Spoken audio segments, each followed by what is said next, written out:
student, welcome to your own e-learning channel, the Edu Excel powered by Yasser Ali Classes. I am your educator Salman Salim और आज हम शुरू करेंगे class 9th की geography regular class 9 के लिए और फर्दर एंट्रेंसेस के लिए भी, जो आपके लिए बहुत ही हेल्पफुल साबित होगी। ठीक है, यह हमारा e learning platform the Edu Excel, जहां हम तैयारी कराते हैं क्लास 6, क्लास 9 और क्लास 11 साइंस के लिए अलग अलग यूनिवर्सिटीज की, Aligarh Muslim university, BHU, Jamia, और बहुत ही ज्यादा अफोर्डेबल प्राइजेस में इंडिया का अफोर्डेबल ई लर्निंग प्लेटफॉर्म्स में से एक ये रहे कुछ हमारे कोर्सेज। सबसे पहले इल्म आगाज 1.0 बैच, जो कि आपके क्लास 6 एंट्रेंस की तैयारी करवाता है सिर्फ और सिर्फ 9,999 में।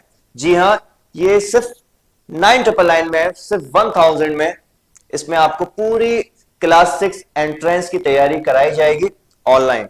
नेक्स्ट है हमारा उरूज 1.0 बैच, जो क्लास 9th एंट्रेंस के लिए है 1,999 में। नेक्स्ट है हमारा विजय 1.0 बैच क्लास 11th एंट्रेंस के लिए, जो है आपका 2,999 में। ओके, ये हमारा स्ट्रक्चर था ऑनलाइन कोर्सेज का। अब देखते हैं ऑफलाइन का। तो ऑफलाइन में हमारा इल्म आगाज class 6 2,999, Urooj for the 9th entrance it is in 3,999 and Vijay for the 11th science that is in 4,999. Okay,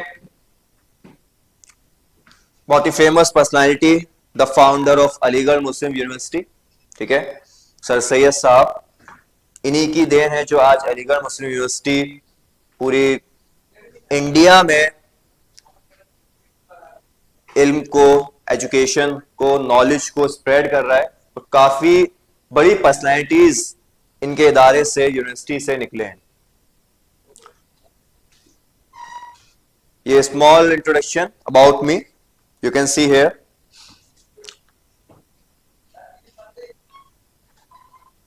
Okay, so first chapter there is a size and the location of India. देखिए, जब कभी आप size और location के बारे में study करते हैं तो आपको और बहुत सी चीजें जिनका ध्यान रखना होता है। यस, ओके, सो सबसे पहले हम स्टडी करेंगे size of the India. As we know, India is the 7th largest country in the world, but आपको सिर्फ इतना पता होना काफी नहीं है, आपको और बहुत सी चीजें हैं जो आपको पता होनी चाहिए। इंडिया अगर 7th है तो इंडिया से आगे कितने कंट्रीज हैं, इंडिया से पीछे कितने कंट्री हैं। तो यहां पर आपके लिए एक शॉर्ट एक ट्रिक बताई गई है, जो आपके रकूबाई करके यहां पर मैंने थोड़ा बताने की कोशिश करी है आपको। ओके, तो फर्स्ट कंट्री जो आर से आता है वो है आपका Russia, it is the Russia. Then after, मैं यहां पर इसको थोड़ा बताने की कोशिश करता हूं आपको one by one.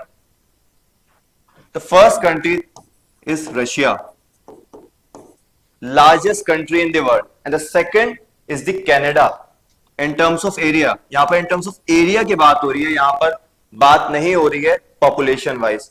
Second number पे आप, second number for the Canada, यहां पर गलती से चाइना हुआ है, अब इसको एक बार थोड़ा ठीक कर लेते हैं। ओके, तो first is Russia, second Canada, and third one is China. Okay, then after the China we have USA here. Okay, कहीं कहीं पे आपको यूएसए चाइना से आगे मिलेगा। बहुत सारी वेबसाइट्स हैं आपको जो ये बता देंगे कि चाइना आपके 4th पे आता है और यूएसए आपके 3rd पे आता है। ओके, हम यहाँ पे एनसीईआरटीज को कवर करेंगे और दूसरी जो इंपॉर्टेंट बुक्स हैं उसको भी कवर करेंगे, बट हम कुछ ऐसे फैक्ट और ऐसे इंपॉर्टेंट चीजों को भी देखेंगे जो हमें हमारी नॉलेज को इंक्रीज करें, ठीक है, एनहेंस कर सके हमारी नॉलेज को। तो कहीं कहीं पे आपको यूएसए 3rd नंबर पे मिलेगा और चाइना आपको 4th में मिलेगा। इसका सिंपल रीजन ये भी है कि यूएसए अपनी वाटर बॉडीज को भी एरियाज में कन्वर्ट करता है, ठीक है, एरियाज में वो शामिल करता है, तो इसीलिए आपके यूएसए जो है आपके 3rd नंबर पे आता है। And after the USA that is Brazil. Brazil को मैं यहां लिखूंगा क्योंकि ब्राजील के बारे में कुछ इंपॉर्टेंट फैक्ट हैं जो आपको बताने हैं, ठीक है, वैसे ऑलरेडी यहाँ मेंशन है।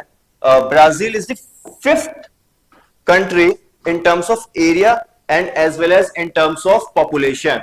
मतलब एरिया के बेसिस में और पॉपुलेशन के बेसिस में, दोनों में अगर बात करी जाए तो ब्राजील पॉपुलेशन में और एरिया में, दोनों में ही ब्राजील आपके फिफ्थ नंबर पे आता है। ये बहुत ही इंपॉर्टेंट कॉन्सेप्ट है जो आपको पता होना चाहिए। ठीक है, एनसीईआरटी में इतना कुछ नहीं है, एनसीईआरटी में सिर्फ एक लाइन बताइए, India is a 7th largest country and that's it. ठीक है, बट उसके आगे पीछे का आपको पता होना चाहिए। Then after Brazil we have the Australia. Okay, we have the Australia. Now we can write here Australia. Okay,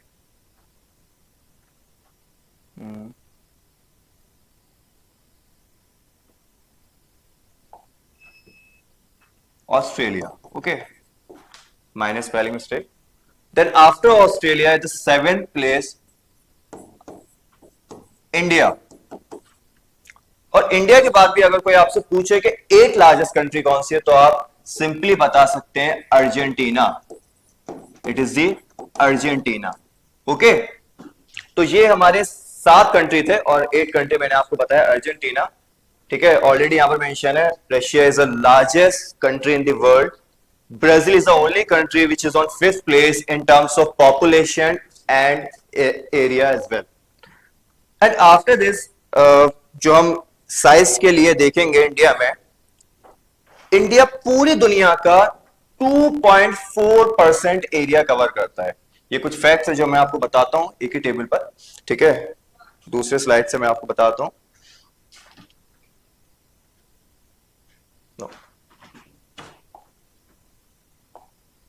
yes, so India पूरे वर्ल्ड में देखा जाए, पूरे वर्ल्ड में अगर देखा जाए इंडिया के लिए, यस, इंडिया पूरी दुनिया का ग्लोबली अगर देखा जाए, इंडिया सिर्फ 2.4% एरिया कवर करता है। ओनली 2.4% एरिया कवर करता है। बट इस 2.4% एरिया पे पूरे अगर देखा जाए पूरी दुनिया की, तो लगभग आपके 17% पॉपुलेशन रहती है। 17% पॉपुलेशन रहती है इंडिया पे। ठीक है, 17% पॉपुलेशन सिर्फ 2.4% एरिया पे, ग्लोबली इतना एरिया कवर करता है इंडिया पूरी दुनिया का। ठीक है, जिसमें 17% पॉपुलेशन रहती है। तो सोचिए हम क्यों दिन ब दिन पॉपुलेशन के टर्म्स में आगे बढ़ते चले जा रहे हैं। हमने चाइना को भी ऑफिशियली बीट कर दिया है। ठीक है, बट हमारे अभी वो सेंसस में डेटा में नहीं आया है, उसको फर्दर हम देखेंगे आगे। ओके, बट ये 2.4% एरिया एक्चुअली में कितना है, ये आपसे पूछ सकता है और ये बेसिकली मेंशन भी है। तो 2.4% एरिया अगर देखा जाए तो it is 32 lakh square kilometre, या फिर किलोमीटर स्क्वायर, कुछ भी बोल सकते हैं, कोई ऐसा इशू नहीं है। 32 लाख किलोमीटर स्क्वायर। ओके, और कभी कभार होता क्या है, वो एग्जामिनर आपसे थोड़ा टैकल करने के लिए, आपको थोड़ा परेशान करने के लिए इसको मिलियन में पूछ लेता है। इस 32 लाख को मिलियन में पूछ लेता है, तो ज्यादा घबराने की बात नहीं है। सिंपल आप लिख सकते हैं 3.28 मिलियन। ओके, ये आप ऐड कर सकते हैं तो ज्यादा दिक्कत की बात नहीं है। India is the 7th largest country जो 2.4% एरिया कवर करता है। उस 2.4% पे पूरी दुनिया की 17% आबादी रह रहती है, जो कि 2.4% एरिया आपका 32 लाख स्क्वायर किलोमीटर है। ओके, तो 3.28 मिलियन बेसिकली है अगर आप इसको कन्वर्ट कर लें। ओके, इसके अलावा अगर बात करी जाए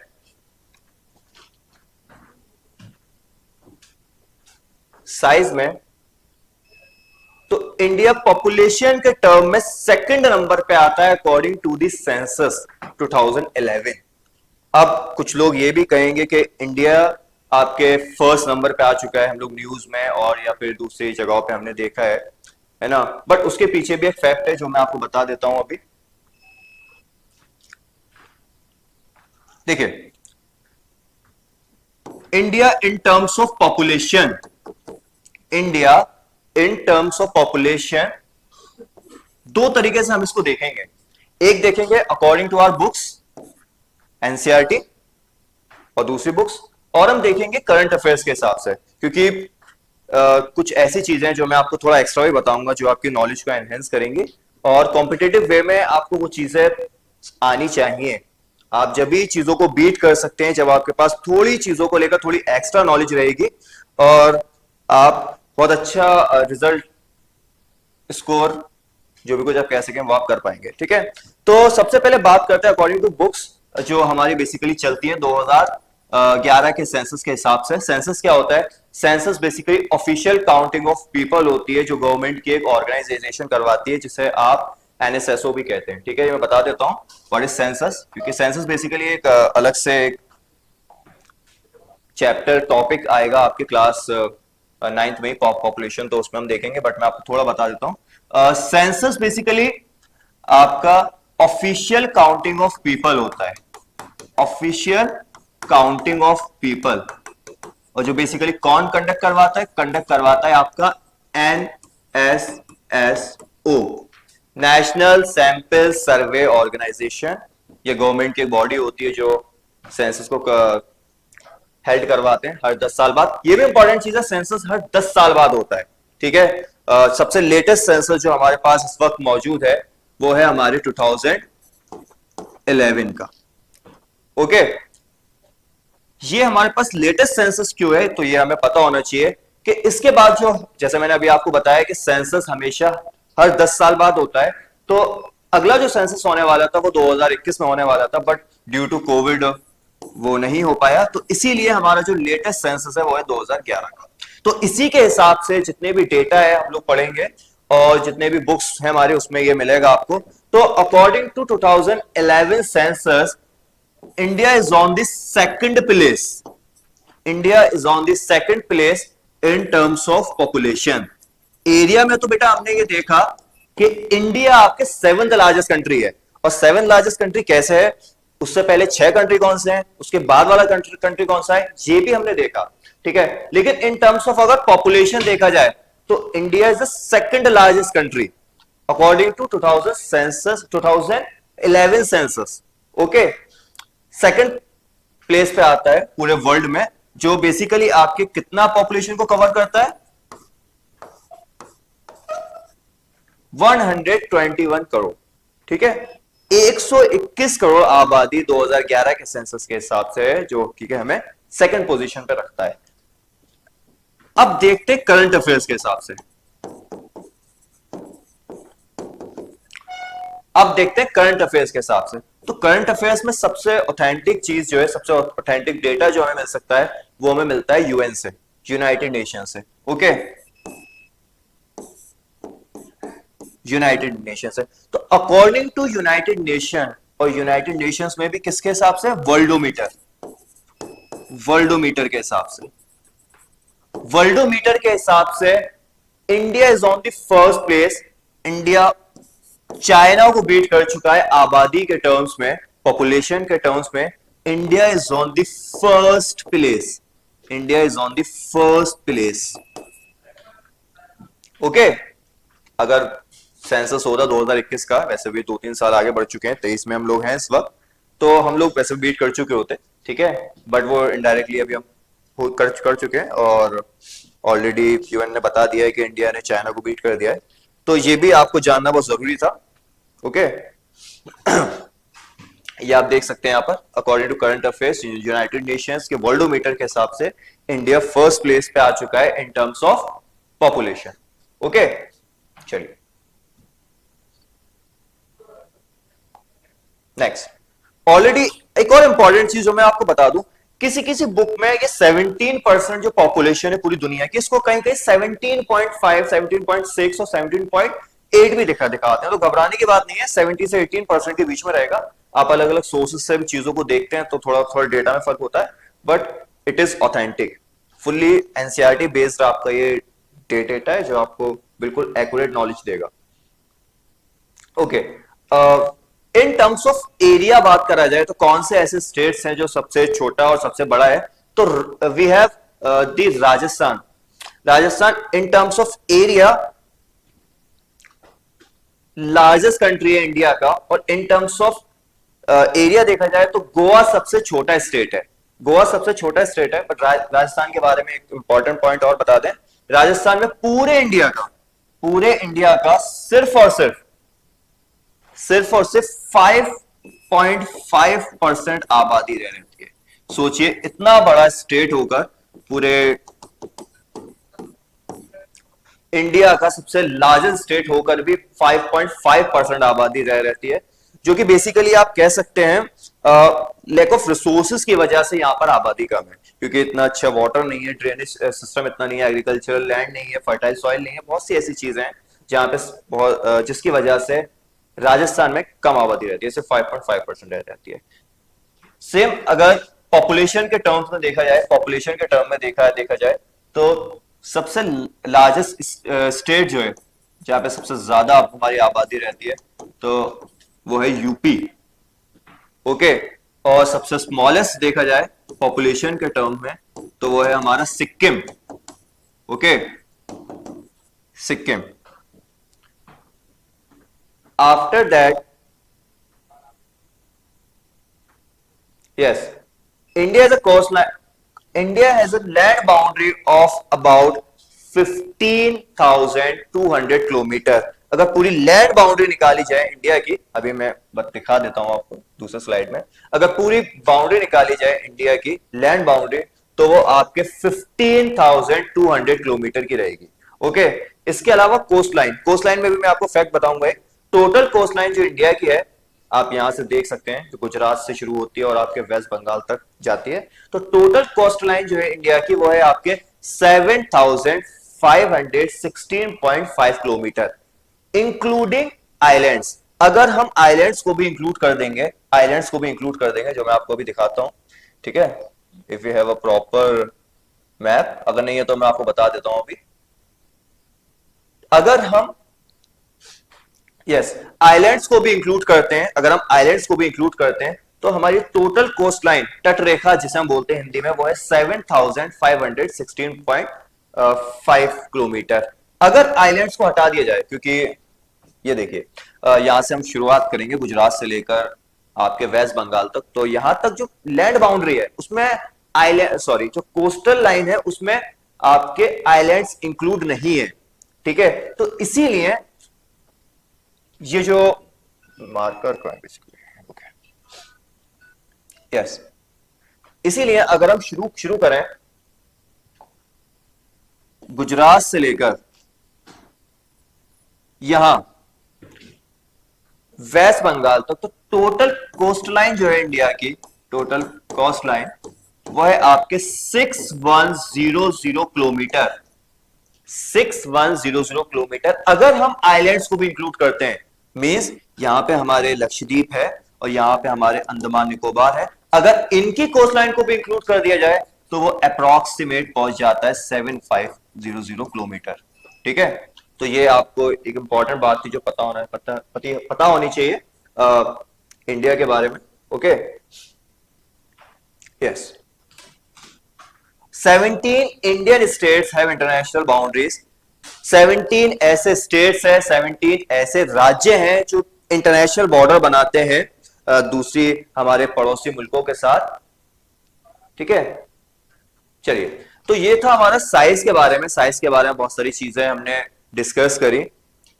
साइज के बारे में हमने एरिया वाइज इंडिया को देखा, इंडिया के आगे पीछे कौन से कंट्रीज आते हैं वो देखा, पॉपुलेशन के टर्म्स में हमने देखा। अब एक और इंपॉर्टेंट चीज है, जब आप किसी भी कंट्री का साइज और लोकेशन देखते हैं तो बेसिकली आपको उसका स्ट्रक्चर पता होना चाहिए, आपको उसका शेप पता होना चाहिए।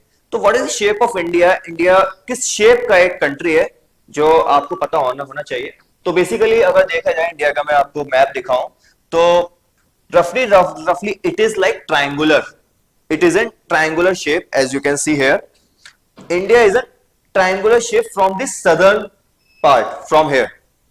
यहां से अगर इंडिया को देखा जाए तो इंडिया आपके ट्रायंगुलर है। बट ये ट्रायंगुलर शेप इंडिया का कैसे है? How can we identify? कैसे हम इसको अच्छे से देख सकते हैं? देखिए, इसके पीछे मैं आपको दो तीन इंपॉर्टेंट चीजें बताऊंगा। अब हम स्टडी कर रहे हैं shape of the India. Shape जानना है हमें। तो India is in triangular shape, India is in triangular shape बेटा। और ये ट्रायंगुलर शेप कैसे आया इंडिया का, ये भी देख लेते हैं। क्योंकि पेनिनसुलर प्लेटू जो है हमारे पास, पेनिनसुलर प्लेटू, पेनिनसुलर प्लेटू का शेप जो है ट्रायंगुलर है। अब ये पूछेंगे पेनिनसुलर प्लेटू क्या होता है, पेनिनसुला क्या होता है, प्लेटू क्या होता है, तो ये भी आपको बता देते हैं। Peninsula is a part of land which is covered by water from three sides. मतलब पेनिनसुला वो जमीन या जमीन का कोई भी टुकड़ा हो सकता है जो तीन तरफ से पानी से कवर्ड है। If you draw India here, the southern part of India, so यहां पर आपके है bay of Bengal, sorry bay of Bengal, और यहां पर है हमारे इंडियन ओशियन, इंडियन ओशियन, और यहां पर है अरेबियन सी, अरेबियन सी। तो ये पार्ट जो है इंडिया का सदर्न पार्ट जो आप देख सकते हैं यहां पर, it is covered, it is surrounded by water from three sides, so we can say the southern part of India is a peninsula. Peninsula बेटा वही चीज होती है, वही जमीन का टुकड़ा होता है जो आपके तीन तरफ से पानी से कवर्ड होता है। तो इंडिया का ये पार्ट देख सकते हैं तीनों तरफ से पानी से कवर्ड है। बट व्हाट इज प्लेटू, प्लेटू क्या होता है? प्लेटू ये हम आपको सेकंड चैप्टर में पढ़ाएंगे जब फिजिकल फीचर ऑफ इंडिया पढ़ाएंगे। बट अभी थोड़ा देख लीजिए व्हाट इज प्लेटू। प्लेटू बेटा, प्लेटू is like a table land, वो जमीन जो टेबल की तरह होती है, जो टेबल की तरह होती है, लाइक दिस, इसे कहते हैं प्लेटू। जैसे कि आप जानते हैं India is a seven largest country, तो इंडिया में अलग अलग तरीके के फिजियोग्राफिक फीचर्स पाए जाते हैं। We have mountains, we have plains, we have plateau, we have coastal plains, we have Indian desert जिसे आप थार डेजर्ट के नाम से भी जानते हैं, वी हैव आइलैंड्स। तो बहुत अलग अलग फीचर्स हैं जो इंडिया में पाए जाते हैं, उन्हीं में से एक है प्लेटू। मैं थोड़ा आपको स्ट्रक्चर बता देता हूं। ये होते हैं माउंटेन्स लाइक दिस, माउंटेन से थोड़े छोटे होते हैं हिल्स, और हिल्स के अलावा जो थोड़ी टॉप, थोड़ी उठी हुई जमीन होती है, थोड़ी थोड़ी राउंडेड, जो आप कह सकते हो, अगर राउंडेड भी नहीं कहेंगे, थोड़ी उठी हुई जमीन जो थोड़े टेबल की तरह उठी हुई होती है, उसे ही बोलते हैं प्लेटू। ठीक है, फिर आपके प्लेन्स आ जाते हैं और कहीं कहीं डिप्रेशंस भी आते हैं। ओके, ये फर्दर चीजें जो हम बाद में स्टडी करेंगे, बट आपको पता होना चाहिए। ठीक है, तो पेनिनसुलर प्लेटू का एवोल्यूशन कैसे हुआ, पेनिनसुलर प्लेटू बना कैसे, इसके बारे में देख लेते हैं। एक बहुत ही इंपॉर्टेंट थ्योरी है जो आपको अभी हम बताएंगे इसमें, जिससे आप बहुत सारी चीजें सीखेंगे। सेकंड चैप्टर में आप फॉर्मेशन ऑफ हिमालयास, किस तरीके से हिमालयास का एवोल्यूशन हुआ और किस तरीके से पेनिनसुलर प्लेटू बना, और ये ट्रायंगुलर शेप इसका कैसे आया, क्यों ये इंडिया में इतना इंपॉर्टेंट है। और एक और इंपॉर्टेंट बात, पेनिनसुलर प्लेटू ही इंडिया का सबसे ओल्डेस्ट पार्ट है। जब इंडिया का फॉर्मेशन हो रहा था, इंडिया जब बन रहा था, तो पेनिनसुलर प्लेटू ही वो पार्ट था जो आपके सबसे पहले बना था, सबसे पुराना था। ठीक है, इंडिया का पार्ट। अभी हम देखते हैं, इसके पीछे छोटी सी एक थ्योरी है, उसको देख लेते हैं। ठीक है, देखिए शेप जो है इंडिया का वो ट्रायंगुलर है, और जो ट्रायंगुलर शेप है वो है पेनिनसुलर प्लेटू का। बस आपको ये चीज ध्यान में रखना है, पेनिनसुलर प्लेटू,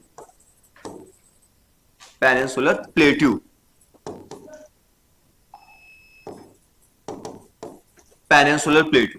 ओके, तो शेप इंडिया का ट्रायंगुलर है, और ट्रायंगुलर शेप में है क्या, पेनिनसुलर प्लेटू। और पेनिनसुलर प्लेटू आपका ओल्डेस्ट पार्ट ऑफ इंडिया है, ओल्डेस्ट पार्ट ऑफ इंडिया, सबसे पुराना हिस्सा इंडिया का। जब इंडिया बन रहा था, हिमालयंस वगैरह तो अभी बने, ठीक है, अभी मतलब अभी ऐसे नहीं कल परसों में, बट रिसेंटली देखा जाए तो। ठीक है, ओल्डेस्ट पार्ट है, और ये ओल्डेस्ट पार्ट गोंदवाना का हिस्सा था। अब आपके दिमाग में पॉइंट आ रहा होगा बेटा, व्हाट इज गोंदवाना। इसके पीछे छोटी सी थ्योरी है, बताऊंगा, बहुत इंपॉर्टेंट है आपके आगे जब सोशल साइंस में कहीं भी जाएंगे, ज्योग्राफी में कहीं भी जाएंगे, तो ये थ्योरी आपके बहुत काम आएगी। गोंदवाना लैंड, गोंदवाना लैंड का हिस्सा था। ओके, तो ये जो थ्योरी है जो हम बताना चाह रहे हैं आपको, वो है आपके continental drift theory, continental drift theory. इस थ्योरी के बारे में दो इंपॉर्टेंट बातें हैं जो आपको सबसे पहले पता करनी है। सबसे पहली चीज, this theory is given by the Alfred Wegener. Alfred Wagner, okay. और ये थ्योरी कब दी थी? तो बेटा ये याद रखिएगा 1912, 1912 में, okay. According to Alfred Wegener, Alfred Wegener के हिसाब से क्या था, ये जो दुनिया आज हमें दिखती है कि सेम ऐसी नहीं थी। मींस जितने भी कॉन्टिनेंट है वो सब कंबाइनली एक ही कॉन्टिनेंट में थे, जिसे हम सुपर कॉन्टिनेंट बोलते थे, और उसको हमने पेंजिया नाम दिया, ठीक है। सेम वैसे ही जितने ओशियंस आज हमें नजर आते हैं वो सेम नहीं थे, वो सब कंबाइनली एक साथ थे, वो सुपर ओशियन बनाते थे, जिसे हमने पैंथलासा नाम दिया। अभी मैं आपको ये ड्रॉ करके दिखाता हूं, okay.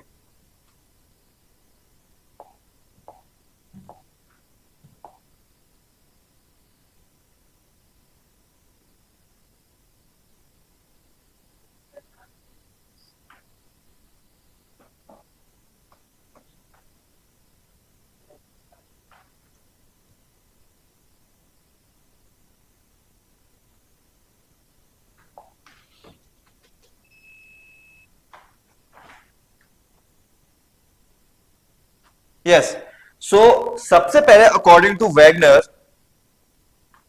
There is only one super continent, सिर्फ एक सुपर कॉन्टिनेंट था जिसमें जितने भी आज की डेट के कॉन्टिनेंट्स हैं वो सब एक साथ जुड़े हुए थे, जिसको हमने नाम दिया पैंजिया। यस बेटा, पैंजिया, ओके। और पेंजिया को हम लोग सुपर कॉन्टिनेंट भी बोलते थे। सुपर इसलिए क्योंकि बहुत सारे जितने भी आज की डेट के कॉन्टिनेंट्स हैं वो सब इसमें जुड़े हुए थे, ओके। आफ्टर दिस जितने भी आज की डेट के ओशियंस हैं वो सब आपस में इंटरकनेक्टेड थे, लाइक दिस, इस तरीके से।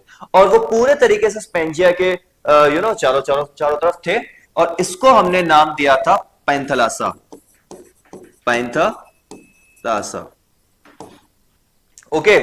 ये कहलाता था हमारा super ocean, super ocean. But बेटा हुआ क्या, ये पेंजिया ब्रेक हुआ, मतलब ये जो सुपर कॉन्टिनेंट था ये आपका ब्रेक हुआ, और ब्रेक होने से क्या हुआ, ये दो पार्ट में डिवाइड हो गया, दो पार्ट में टूट गया। कैसे, ये मैं आपको बताता हूं अभी।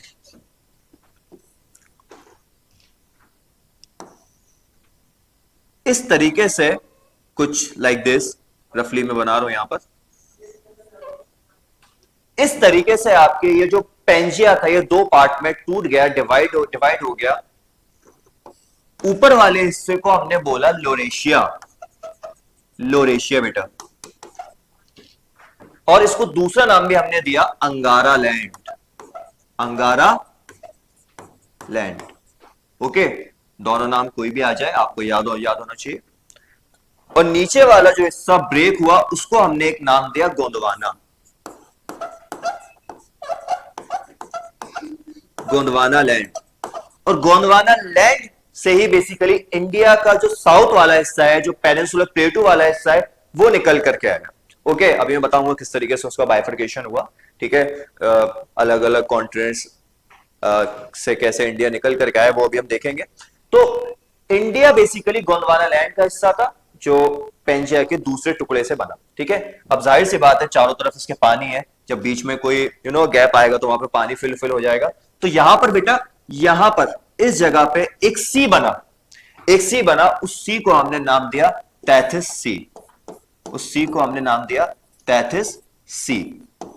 ये इंपॉर्टेंट थ्योरी थी जो आपको पता होनी चाहिए, ठीक है। बहुत सारी चीजें हैं जो इससे आप सीखेंगे, इससे आप सीखेंगे माउंटेन्स का, सॉरी हिमालयास का एवोल्यूशन, किस तरीके से फॉर्मेशन हुआ हिमालयास का, ठीक है। Yes, okay. एक और इंपॉर्टेंट बात जो आपको बतानी है फर्दर, और इनमें बाइफर्केशन हुआ, डिवीजन हुआ, ये प्लेट्स मूव करी, और ये जो पेंजिया के टुकड़े थे ये आपस में भी अलग अलग होने लगे। तो एक टुकड़ा बना जिसको हमने नाम दिया यूरेशिया, मतलब Europe plus Asia, okay, same India भी कुछ इस तरीके से दूसरे कॉन्टिनेंट्स के साथ जुड़ा हुआ था, लाइक दिस। मैं रफली बता रहा हूं आपको किस समझाने के लिए। कुछ इस तरीके से इंडिया दूसरे कॉन्टिनेंट्स के साथ जुड़ा हुआ था, like Australia, here Antarctica and Africa. कुछ इस तरीके से इंडिया कनेक्टेड था। अब फर्दर क्या हुआ, इनमें डिस्प्लेसमेंट हुआ, क्योंकि कुछ खुद ही थ्योरी का नाम बता रहा है, कॉन्टिनेंटल ड्रिफ्ट थ्योरी, ड्रिफ्ट खिसकना। तो ये फर्दर कॉन्टिनेंट जो होते हैं आपके खिसके। तो जैसे कि आप जानते हैं, वर्ल्ड में आपके ऑस्ट्रेलिया आपको इस साइड पे मिलेगा ग्लोबल मैप पे, और अफ्रीका आपको मिलेगा कुछ इस साइड, और अंटार्कटिका आपको मिलेगा नीचे की साइड, साउथ में। और इंडिया बेसिकली मूव कर रहा है यूरेशिया की तरफ, और इस तरीके से आगे बढ़ते बढ़ते इंडिया एक टाइम पे आके यूरेशिया की प्लेट में टकरा गया। यूरेशिया की प्लेट में टकरा गया और हिमालयाज का फॉर्मेशन हुआ। ये मैं और आपको अच्छे से सेकंड चैप्टर में पढ़ाऊंगा, जब हमारा सेकंड चैप्टर शुरू होगा। इस तरीके से ये जो साउथ वाला हिस्सा था, सबसे पुराना हिस्सा इंडिया का, जो यूरेशिया में आके लगा। ठीक है, तो इसीलिए आप लोग कह सकते हैं, ठीक है, yes,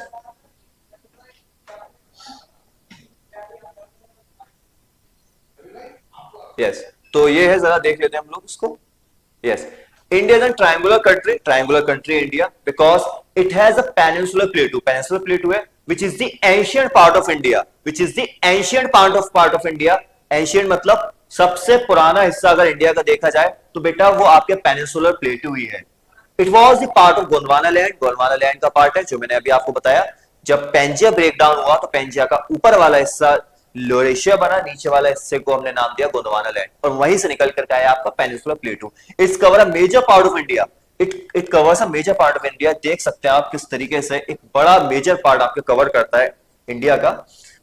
it also in triangular shape, क्योंकि इंडिया ट्रायंगुलर इस वजह से, क्योंकि पेनिनसुलर प्लेटू ये आपका ट्रायंगुलर शेप का है, और ये इंडिया का एक मेजर पार्ट को कवर करता है, एक बड़ा अहम हिस्सा है। तो इसीलिए इंडिया का भी जो शेप है, जो आप कह सकते हैं, जो बेसिकली शायद आपकी बुक में ना हो, बट कभी कभार कॉम्पिटेटिव में पूछ लेता है, तो आपको पता होना चाहिए, इसलिए मैंने इस चीज को, इस छोटे से टॉपिक को इसमें इंक्लूड करा है। ठीक है, अब ये पेनिनसुला है, ठीक है, वैसे तो मैं आपको ओरली बता चुका हूं। Peninsula is a part of land which is surrounded by water from 3 sides and attach with mainland from 1 side. मतलब वो जमीन का हिस्सा, वो जमीन जो 3 साइड से पानी से कवर्ड होती है, ये देख सकते हैं आप, और एक तरफ से जमीन से जुड़ी होती है, from that side. Okay, example peninsular प्लेटू। ठीक है, yes, this is the continental drift theory, जो आपके स्लाइड्स में मौजूद है, आप देख सकते हैं। This theory is given by Alfred Wegener in 1912. In 1912, according to him, all continents were combined and form a supercontinent called Pangaea. According to Alfred Wegener, जितने भी कॉन्टिनेंट थे वो सब एक सुपर कॉन्टिनेंट में कंबाइन थे, जिसे हमने नाम दिया Pangaea. Okay, like continents, all oceans were also together. Continents की तरह जितने ओशियंस हैं आज की डेट के, वो भी सब आपस में कंबाइन थे, और वो भी एक सुपर ओशियन बनाते थे, जिसे हमने नाम दिया पैंथेलासा।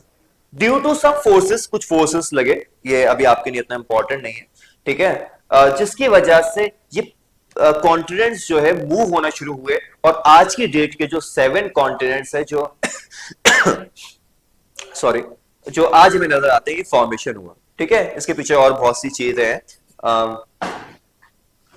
प्लेट टेक्टोनिक कह सकते हैं, ठीक है, और बहुत सी चीजें जो आप आने वाली फर्दर क्लासेस में देखेंगे। ठीक है, इस तरीके से वर्ल्ड मैप है, इस तरीके से हमारे कॉन्टिनेंट्स डिवाइड हो गए।